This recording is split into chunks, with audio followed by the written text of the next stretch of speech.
Hello friends, कैसे हैं आप। उम्मीद करती हूँ बहुत अच्छे होंगे और बहुत अच्छे से सारे फेस्टिवल्स आपने सेलिब्रेट भी किए होंगे। फ्रेंड्स, आज हम बनाएंगे ऐसी मिठाई जो बाज़ार से तो इतनी महंगी आती है, तो हर कोई बाज़ार से ख़रीदने के लिए उससे कितनी बार सोचता होगा ख़रीदने से पहले। तो आज हम उसे कम बजट में ही घर में बनाएंगे। तो चलिए फ्रेंड्स, सबसे पहले हम 1 लीटर दूध लेंगे, उसे अच्छे से उबाल लें। जब उसका अच्छे से उबाल आ जाए तो फिर उसे थोड़ा सा ठंडा करने के लिए रख दें। आप उसे ठंडा करने के लिए एक साइड में रख दें और दूसरी तरफ क्या करें, विनेगर लेके 3 टेबल स्पून विनेगर लेना है और 6 टेबल स्पून पानी, मतलब जितना विनेगर उससे डबल पानी। आप उसको मिक्स कर लें, अच्छे से मिला लें। उधर जो हमारा दूध ठंडा हो रहा है उसको होने दें। जब वो थोड़ा सा ठंडा हो जाए, उसकी भाप वगैरह निकल जाए, तो उसमें वो धीरे धीरे ये विनेगर वाला पानी धीरे धीरे ऐड करते जाएं। एक एक स्पून करके उसमें ऐड करते जाएं और उसे अच्छे से हिलाते जाएं। जैसे आप इसको हल्के हल्के हिलाते जाएंगे वो थोड़ा थोड़ा दूध उसमें फटना शुरू हो जाएगा, तो उसमें हमारा पनीर बनना शुरू हो जाएगा। आप सोचेंगे हमने गैस के ऊपर क्यों नहीं बनाया पनीर गर्म दूध में, क्योंकि अगर वो हम करते तो फिर हमारा पनीर हार्ड हो जाता, और अगर पनीर हार्ड हो जाएगा तो फिर उससे मिठाई अच्छी नहीं बनेगी। अब जो आपका ये पनीर बन गया है, अब इस पानी को आप छांट लें। चाहे तो आप इस पानी को रख भी सकते हैं, चाहे तो इसे फेंक दें।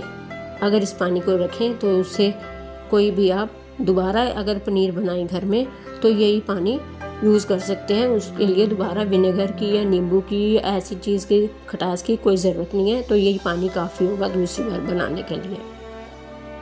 तो अब जब आपने पानी छांट लिया पनीर को, तो पनीर बिल्कुल सूख जाना चाहिए, मतलब बिल्कुल सूखा होना चाहिए, उसमें मॉइस्चर नहीं होना चाहिए।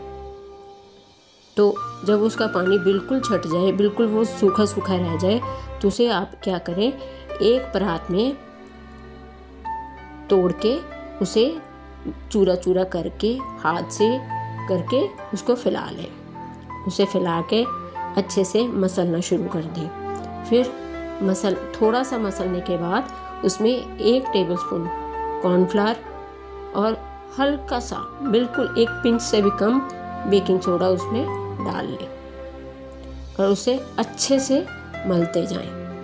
अच्छे से मलना है, अगर उसमें दाना रहेगा तो वो बाइंड नहीं होगा अच्छे से, और हो सकता है अगर जैसे आप गरम चीनी में उसे डालोगे तो फिर वो फटना भी शुरू हो जाए। जब उसमें दाना नहीं रहेगा, बिल्कुल प्लेन हो जाएगा, बिल्कुल स्मूथ हो जाएगा, तो फिर वो आपके फटेंगे नहीं पनीर वाले गोले चाशनी में से, तो वो अच्छे से गर्म होगा, उसका बन भी जाएगा और आपको अच्छी सी मिठाई फिर बन के आपकी तैयार हो जाएगी। फ्रेंड्स, पनीर को आपको तब तक मसलना है जब तक कि उसमें थोड़ा सा घी या तेल जो चिकनाहट होती है वो आपके हाथों पे लगनी शुरू ना हो जाए। जब तक आपके वो हाथों पे चिकनाहट लगेगी तो उसकी ये निशानी होगी कि हाँ, आपका पनीर बिल्कुल छेना मुर्की बनाने के लिए बिल्कुल तैयार है। आपको ऐसा करने में 4-5 मिनट तक का टाइम लग सकता है। अब आप इस पनीर को एक थाली में या एक प्लेट में या इसी परात में इकट्ठा करें। आप उसको चाहे स्क्वायर शेप दें, चाहे राउंड दें, चाहे कुछ भी दें, वो कोई दिक्कत नहीं है। लेकिन हाँ, अगर उसको आप स्क्वायर शेप दे रहे हो तो उसको आप इकट्ठा कर लो पहले, फिर उसके ऊपर एक प्लेट रख के, फिर एक भारी सी चीज़ उसके ऊपर रख के उसको अच्छे से थोड़ी देर सेट होने के लिए रख दें। 4-5 मिनट के बाद ही वो आपका सेट हो जाएगा। तो आप जिस शेप में उसे काटना चाहते हो तो उसे काट लो। मैंने तो उसे स्क्वायर शेप में काटा था, तो अगर आपको स्क्वायर शेप काटनी है तो वो उसमें काट लो। अगर आपको ट्रायंगल में काटनी है, नए तरह की छेना मुर्की का डिज़ाइन, तो उसमें काट लो, इसमें कोई अर्ज नहीं है। आप देख ही सकते हैं कि मैंने कैसे पीसेस काटे हैं। अब सारे पीसेस काट के आप एक साइड में रख दें और दूसरी तरफ गैस पे 1 कप चीनी डाल दें कढ़ाई में या पैन में। 1 कप चीनी डाल लें। जितनी चीनी डालोगे उससे आधा पानी। अगर 1 कप डाला है तो आधा कप पानी। अगर 1.5 कप डाल रहे हो, अगर आपकी क्वांटिटी ज़्यादा हो पनीर की, तो अगर 1.5 कप डाल रहे हो तो पौना कप पानी। तो उसे आप अच्छे से मिक्स कर दें।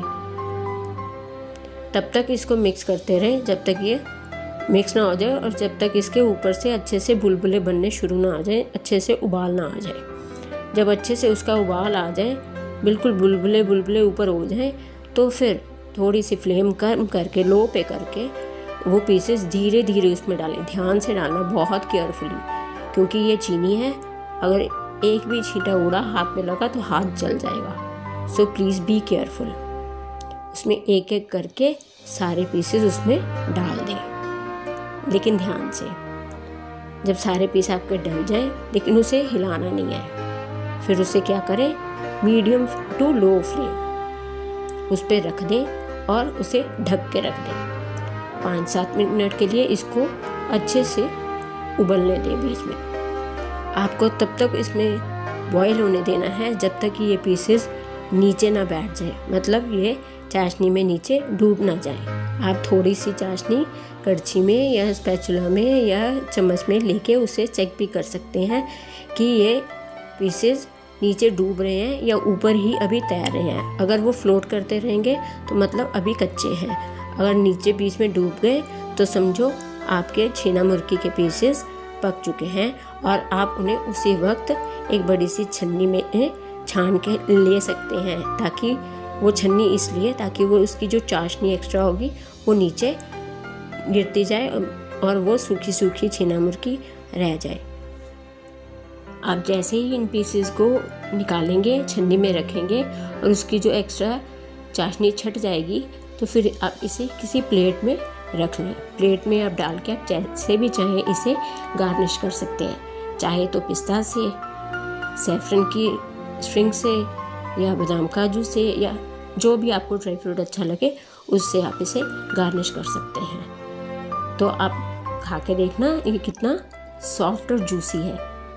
बहुत अच्छी बनती है ये, और आप बनाओगे तो आपको ये पता चल जाएगा ये कितने सॉफ्ट हैं और कितने जूसी हैं। हुई ना फ्रेंड्स हमारी ये बजट वाली मिठाई। बाहर से हमें मार्केट से 1000 रुपये से कम न मिले ये मिठाई, और घर में हमने इसे अपने बजट में ही बना लिया। और देखा कैसे हमें घर में मिठाई बनाने से डबल फ़ायदा हुआ। एक तो हमने इसे अपने बजट में बना लिया, और दूसरा हमने इसमें कोई ऐसी वैसी बासी कोई चीज़ भी यूज़ नहीं की जो मार्केट में करते हैं। तो हुई ना ये केमिकल फ्री मिठाई।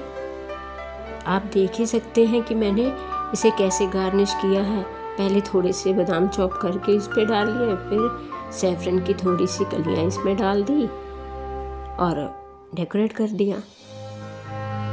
उम्मीद करती हूँ कि आपको ये मेरी रेसिपी ज़रूर अच्छी लगी होगी। प्लीज़ कमेंट करके मुझे ज़रूर बताइएगा। आपके कमेंट्स का मुझे बेसब्री से इंतज़ार रहेगा। Thank you.